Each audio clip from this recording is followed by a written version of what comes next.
Nabil Chetaoui. J'assiste à cet événement en tant que président du conseil d'administration de Monoprix. Monoprix qui est détenu par le groupe Mabrouk, en plus de la participation, vous savez très bien que la marque Monoprix est une marque cotée en bourse, donc il y a 22%, ça dépend, c'est du flottant, mais en gros une 22% en bourse et le reste détenu par le groupe Mabrouk. J'assiste à cet événement très important pour la ville de Tunis parce qu'il s'agit d'une infrastructure structurante pour la banlieue sud et tout le sud de la capitale, sur l'axe le plus fréquenté du pays, donc sur l'autoroute A1. Et cette infrastructure moderne, puisqu'elle inclut un espace de shopping, mais également plusieurs espaces de loisirs, cinéma, bibliothèque et espaces de jeux pour enfants, pour ne citer que les plus importants, et qui dépasse le simple concept de magasin-vente. Voilà, de magasin uniquement destiné à la vente où on vient faire du shopping et essayer de le quitter le plus tôt possible. Cette interview, par exemple, est donnée dans cet espace qui est le food court, où il y a 800 places assises. Il sera entouré de restaurants et à notre gauche, on aura plusieurs salles de cinéma Pathé, et qui, à l'inverse de Pathé Tunis City, géant au nord de la ville de Tunis, Pathé ici est intégré au centre commercial. Vous savez que là-bas, il faut traverser le parking pour passer d'un espace à un autre, alors qu'ici, le cinéma est intégré dans l'espace.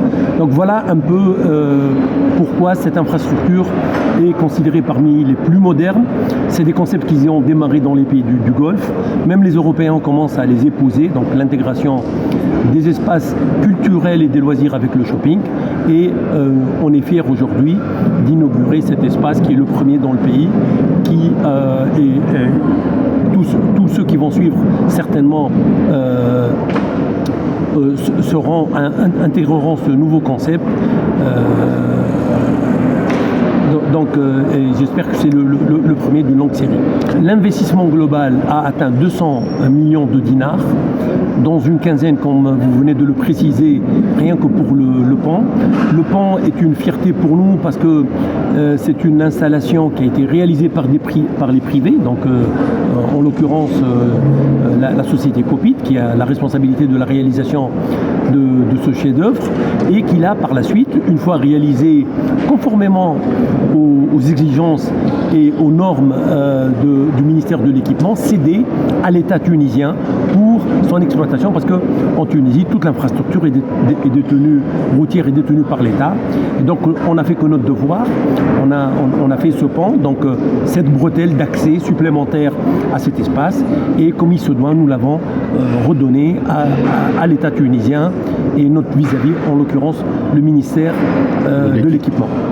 Ça veut dire c'est une concrétisation du comme on dit, du partenariat public-privé. Absolument, c'est un excellent exemple de partenariat, les fameux 3P, partenariat public-privé. En termes donc de magasins, vous en avez à peu près combien? Alors, en plus de l'hypermarché géant d'une superficie de 10 000 m², il y a plus d'une centaine de boutiques représentant plusieurs marques nationales et internationales, dont la fameuse marque H&M qui ouvrira sa deuxième boutique après Tunis-City, deuxième mais au bout de quelques jours seulement, puisque moins de 15 jours séparera l'ouverture de la première à la deuxième. Ce qui caractérise aussi ce complexe, c'est la surface des boutiques. Il y a énormément de boutiques qui dépassent les 2000 mètres carrés d'espace de vente. Et ce qui est une grande première, c'est des petits supermarchés et même de grands, parce que on a beaucoup de super en Tunisie qui font 800 mètres, 600 mètres et même moins des fois.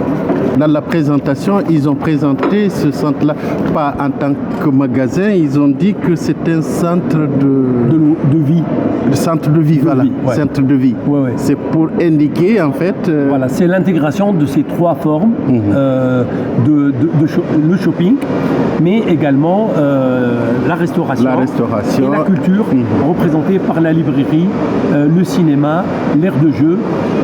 Et même, on aura une garderie pour enfants, pour permettre une expérience pour les parents la plus agréable possible. Vous savez très très bien que les enfants, au bout d'un certain temps, s'ils ne trouvent pas un espace où s'amuser, se fatiguent très très vite et un peu empêchent les parents de jouir de leur séjour ici. Ouais. Et donc on a même une garderie qui permet aux enfants de s'amuser, mais au même moment permettre aux parents d'avoir une expérience achat la plus agréable possible.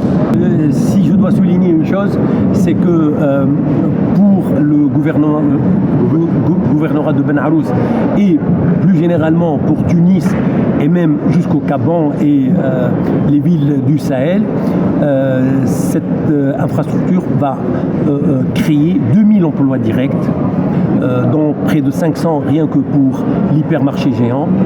Et il faut compter minimum le triple emploi indirect. Ah bon? Et c'est très très important pour la ville de Tunis. C'est très difficile de créer autant d'emplois.